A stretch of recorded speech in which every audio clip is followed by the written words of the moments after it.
Hi friends, welcome to my channel. ఈరోజు స్టోరీలోకి వెళ్ళినట్లయితే నర్మదా డాక్టర్ని ఇంటికి తీసుకువచ్చి వల్లికి అసలు ప్రెగ్నెన్సీయే లేదు, తను అలా నాటకం ఆడమనటంతో నేను అలా చెప్పాను, వాళ్ళ అమ్మ వల్ల ఇలా చేశాను అని డాక్టర్ అయితే అసలు నిజం చెప్పేసింది. ఆ తర్వాత ఏం జరిగింది అనేది ఈ వీడియోలో అయితే తెలుసుకుందాము. ఈ వీడియోని ఎక్కడా స్కిప్ చేయకుండా చివరి వరకు చూడండి. ఇక వల్లి అయితే డాక్టర్ దగ్గరికి రిపోర్ట్స్ అనేది తీసుకువెళ్ళి, ఈ రిపోర్ట్స్ మీరే ఇచ్చారు, ఊరు పేరు లేని రిపోర్ట్స్ను ఎలా ఇచ్చారు, ఎందుకు ఇచ్చారు, అసలు వల్లి ప్రెగ్నెంటా కాదా చెప్పండి అని చెప్పేసి నర్మద అయితే డాక్టర్ని నిలదీస్తుంది. డాక్టర్ అయితే ఏం మాట్లాడకుండా షాక్ అయ్యి చూస్తూ ఉంటుంది. ఏంటి డాక్టర్, ఏం మాట్లాడరు, అసలు నిజం చెప్తారా లేదా పోలీస్ స్టేషన్లో కంప్లైంట్ ఇవ్వమంటారా అని చెప్పి నర్మద అనగానే, అది నేను ఇది ఎందుకోసం చేశానంటే, వల్లి నా కాళ్ళ మీద పడి నా జీవితం నాశనం అయిపోతుంది, నాకు చావు తప్ప ఇంకో మార్గం లేదు అని ఏడవడంతో నేను ఇలా చెప్పాను అని చెప్పి డాక్టర్ అయితే చెప్తుంది. అంటే మీరు ఆమె జీవితం కాపాడడం కోసం అబద్ధాలు ఆడతారా, మీ డాక్టర్ వృత్తికి అన్యాయం చేస్తారా, ఇలా మోసం చేస్తారా అని చెప్పేసి నర్మద అయితే అంటుంది. తన చావు తప్ప మరో దారి లేదు అని ఏడవటంతో నేను ఇలా చెప్పాను అని చెప్పి డాక్టర్ అనగానే, అయితే ఈ విషయాన్ని ఇంటికి వచ్చి మా ఫ్యామిలీ మెంబర్స్ అందరి ముందు చెప్పండి అని చెప్పి నర్మద అయితే డాక్టర్ని అంటుంది. నేను అక్కడికి వచ్చి చెప్పాలా, అలా చెప్తే నేను ఈ తప్పు చేశాను అని చెప్పి నాకైతే ఈ డాక్టర్ పోస్ట్ నుంచి సస్పెండ్ చేస్తారు అని చెప్పి నర్మదతో డాక్టర్ అయితే అంటుంది. మీకు ఇది కంప్లైంట్ అనేది ఇవ్వమంటారా లేకపోతే వచ్చి అక్కడికి చెప్తారా, అయినా తప్పు చేసినప్పుడు శిక్ష అనుభవిస్తాము అని మీకు ఆ మాత్రం తెలీదా, చదువుకున్నారు కదా, ఎందుకు అలా అబద్ధాలు చెప్పారు, అయినా నేనైతే పోలీస్ కంప్లైంట్ ఏమీ ఇవ్వను, కానీ వల్లి కడుపుతోటి ఉంది అని చెప్పి నాటకం ఆడి ఇప్పుడు ఆ కడుపు నాటకాన్ని ఎలా బయటపడకుండా ఉండటం కోసం తన కడుపు పోయినట్లుగా ఇప్పుడైతే నాటకం ఆడింది. అది నేనే పోగొట్టినట్టయితే నాటకం ఆడి ఇంట్లో నన్ను అందరి చేత తిట్టిస్తుంది. ఇప్పుడు ఈ నిజాన్ని మీరు బయట పెట్టకపోతే మాత్రం నేను పోలీస్ కంప్లైంట్ ఖచ్చితంగా ఇస్తాను అని చెప్పి నర్మద అయితే డాక్టర్తో అంటే, ఇక సరే నేను వచ్చి చెప్తాను, తప్పకుండా చెప్తాను అని చెప్పి డాక్టర్ అయితే అంటుంది. ఇక నర్మద అయితే డాక్టర్ని తీసుకుని ఇంటికైతే వెళ్తుంది. ఇక ప్రేమ అయితే డ్యాన్స్ కాంపిటీషన్కి రెడీ అయితే అవుతుంది. అతన్ని తీసుకువచ్చిన సార్ అయితే ప్రేమ మీద ఇంట్రెస్ట్ ఎక్కువ చూపించడంతో ఇక ప్రేమకైతే చిరాకైతే వస్తుంది. ఏంటి వీడు ఇలా మాట్లాడుతున్నాడు, అయినా ధీరజ్కి చెప్పకుండా వచ్చాను, నేనేమైనా తప్పు చేశానా అని చెప్పి మనసులో అయితే బాధపడుతూ ఉంటుంది ప్రేమ. ఇక డ్యాన్స్ కాంపిటీషన్ అయితే మొదలవుతుంది.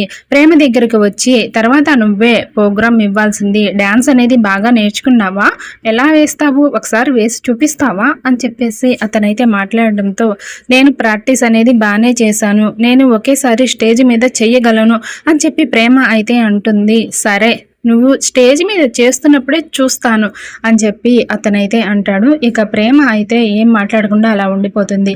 ఇక ధీరజ్కి అయితే తన ఫ్రెండ్ అయితే ఫోన్ చేస్తుంది. ఫోన్ చేసి, ఏంటి మీ అమ్మకి ఎలా ఉంది అని చెప్పి ధీరజ్ అడగగానే, ఏంటి మా అమ్మకి ఏమయ్యింది, అమ్మ బాగానే ఉందిగా అని చెప్పి ఆమె అనగానే, బాగానే ఉందా, అదేంటి సీరియస్గా ఉందని చెప్పి ప్రేమ అయితే హాస్పిటల్కి వచ్చింది కదా, మరి బాగానే ఉందంటున్నావేంటి అని చెప్పి ధీరజ్ అయితే అడుగుతాడు.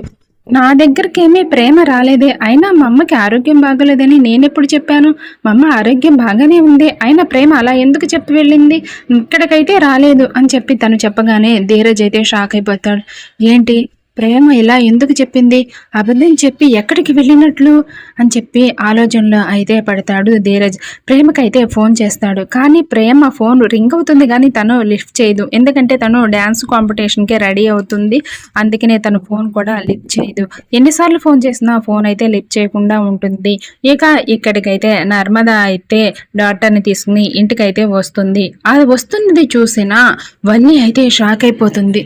ఏంటి డాక్టర్ గారిని ఇక్కడికి తీసుకువస్తుంది, నా నిజస్వరూపం బయటపడిపోతుందా, ఓయమ్మో! ఈ డాక్టర్‌ని తీసుకువస్తుందంటే నిజంగానే డాక్టర్ చేత నిజమంతా చెప్పిచ్చేసినట్టుంది. ఇప్పుడు మామయ్య గారి ముందు, అత్తయ్య గారి ముందు ఆ విషయాలన్నీ బయట పెట్టేస్తుందో ఏమో! ఆ తర్వాత మామయ్య, మా బావ ఏం చేస్తారు? నన్ను ఈ ఇంట్లో అసలు ఉండనిస్తారా? అని చెప్పి కంగారు పడిపోతూ గబగబా అయితే డాక్టర్ దగ్గరికి రండి రండి డాక్టర్ గారు ఏంటండి మీరు మా ఇంటికొచ్చారు? అని చెప్పేసి వెళ్ళి అయితే డాక్టర్ గారితో అనటంతో పక్కనే ఉన్న నర్మద అయితే ఎందుకు వచ్చారు అనేది నీకే తెలుస్తుంది. పద లోపలికి అని చెప్పి నర్మద అయితే ఉంటుంది. అది కాదు నర్మదా, డాక్టర్ గారండి ఒక్క నిమిషం ఉండండి అని చెప్పి వెళ్ళి అనగానే పదండి డాక్టర్ గారు లోపలికి అని చెప్పి నర్మద అయితే చేపట్టుకుని డాక్టర్ గారిని తీసుకువెళ్తుంది లోపలికి. ఆ తర్వాత అత్తయ్య గారు, మామయ్య గారు అని చెప్పి అందరినీ అయితే ధీరజ్ వాళ్ళందరినీ అయితే బయటకైతే పిలుస్తుంది. అందరూ కూడా హాల్లోకి అయితే వస్తారు. వచ్చిన తర్వాత ఏంటి నర్మద ఏంటి అని చెప్పి వాళ్ళ మామయ్య అనగానే ఈవిడ ఎవరో తెలుసా? నర్మదాకి టెస్ట్ చేసి తను ప్రెగ్నెంట్ అని రిపోర్ట్ ఇచ్చిన డాక్టర్ అని చెప్పేసి నర్మద అయితే అంటుంది. అవునా, మరి ఈమెను ఇక్కడికి ఎందుకు తీసుకువచ్చారు అని చెప్పి రామరాజు అడగగానే అసలు విషయం బయట పెట్టడానికే డాక్టర్ని తీసుకువచ్చాను. డాక్టర్ గారండి చెప్తారా మీరు అని చెప్పి నర్మద అయితే అంటుంది. నేను ఒక విషయం మీ అందరికీ చెప్పడం కోసం నేను ఇక్కడికి వచ్చాను అని చెప్పి డాక్టర్ అయితే అంటుంది. ఏంటమ్మా అది అని చెప్పి వాళ్ళ అత్తయ్య అనగానే అది మీ కోడలు వల్లి అసలు ప్రెగ్నెంటే కాలేదు అని చెప్పి డాక్టర్ అయితే చెప్తుంది. అప్పుడు అందరూ షాక్ అయిపోతారు. ఏంటి మా కోడలు ప్రెగ్నెంటే కాలేదా? ఆ విషయం మీరెలా చెప్తున్నారు? అసలు మీరెందుకు ఇలా చెప్తున్నారు అని చెప్పి రామరాజు అడగగానే అవును, కళ్ళు తిరిగి పడిపోయినప్పుడు తన్ని మా హాస్పిటల్లోనే జాయిన్ చేశారు. వాళ్ళ అమ్మ అయితే నా కాళ్ళ మీద పడి తను జీవిత నాశనం అయిపోతుంది, తన కాపురం పాడైపోతుంది, ఇప్పుడు తను ప్రెగ్నెంట్ అని చెప్తేనే వాళ్ళ అత్తేంటి వాళ్ళు ఇక్కడికి నుంచి తీసుకువెళ్తారు అని అనటంతో నేనైతే ప్రెగ్నెంట్ అని చెప్పాను అని చెప్పి ఆ డాక్టర్ అయితే చెప్తుంది. అలా ఎందుకు చెప్తారు డాక్టర్, మీరు అబద్ధాలు చెప్తారా? అయినా మళ్ళీ టెస్టు స్కానింగ్ రిపోర్ట్స్ అన్నీ ఉన్నాయి కదా అని చెప్పి ఆమెని అడగగానే అవన్నీ కూడా మళ్ళీ రెండోసారి చెకప్కి వీళ్ళు తీసుకువచ్చినప్పుడు నేను చనిపోవడం తప్ప నాకు ఇంకొక దారి లేదు అని చెప్పి బాధపడడంతో ఒక ప్రాణం పోవడం నాకు ఇష్టం లేక నేను ఈ రిపోర్ట్స్ని అయితే ఇచ్చాను, అంతేగాని వల్లి అయితే కడుపుతోటి లేదు అని చెప్పి అసలు నిజాన్ని అయితే డాక్టర్ అయితే బయట పెడతారు. ఇక అందరూ అయితే షాక్ అయ్యి వల్లి వైపు చూస్తారు. అప్పుడు వాళ్ళ భర్త అయితే ఏంటి వల్లి డాక్టర్ చెప్పేది నిజమేనా అని చెప్పి అడగగానే అవును బావా అని చెప్పేసి వల్లి అయితే అంటుంది. ఎందుకు చేసావు ఈ పని, ఎందుకు చేసావు అని అడగగానే ఇది నేను కావాలని ఏమీ చెయ్యలేదు, ఇదంతా మా అమ్మే నా చేత చేయించింది అని చెప్పి వల్లి అయితే అంటుంది. వెంటనే మీ అమ్మ నాన్నే ఫోన్ చేసి పిలువు అని చెప్పి వాళ్ళ మామయ్య అయితే అంటారు. వాళ్ళిద్దరూ కూడా అక్కడికైతే వస్తారు. వచ్చిన తర్వాత డాక్టర్ని చూసిన వాళ్ళిద్దరూ షాక్ అయిపోతారు. ఏంటి అసలు విషయం తెలిసిపోయిందా ఏంటి, అందరూ మీటింగ్ పెట్టారు, ఇప్పుడు ఏం చెయ్యాలో అని చెప్పి వల్లి వాళ్ళ అమ్మ అయితే అనుకుంటుంది. ఏంటి చట్నీ లేకుండా ఇడ్లీ తిన్నట్లుగా ఇప్పుడు వీళ్ళు అడిగే ప్రశ్నలన్నిటికీ సమాధానం చెప్పలేక గొంతులో అడ్డం పడుతుందో ఏమో అని చెప్పి అనుకుంటాడు వాళ్ళ నాన్న. అప్పుడు రామరాజు అయితే ఈ డాక్టర్ని గుర్తుపెట్టారా అని చెప్పి అంటాడు. అది గుర్తుపెట్టాము అని చెప్పి వాళ్ళమ్మ అనగానే అయితే మీకు అంతా గుర్తొచ్చి ఉంటుంది కదా, అసలు విషయం చెప్పండి అని చెప్పి రామరాజు అయితే అంటాడు. అది నన్ను క్షమించండి అన్నయ్య గారు, వల్లిని మీరందరూ ఆదరించడం కోసమే నేను అలా అబద్ధమైతే చెప్పాను అని చెప్పి వాళ్ళ అమ్మ అయితే నిజాన్ని అయితే ఒప్పుకుంటుంది. ఆ తర్వాత ఏం జరిగింది అనేది నెక్స్ట్ వీడియోలో అయితే తెలుసుకుందాము. ఇలాంటి వీడియోస్ కోసం మా ఛానల్ని సబ్స్క్రైబ్ చేసుకోండి. ఇలా జరుగుతుంది అని నేనైతే అనుకుంటున్నాను. ఇలాగే జరగాలనుకుంటే ఈ వీడియోని లైక్ చేయండి. Thanks for watching.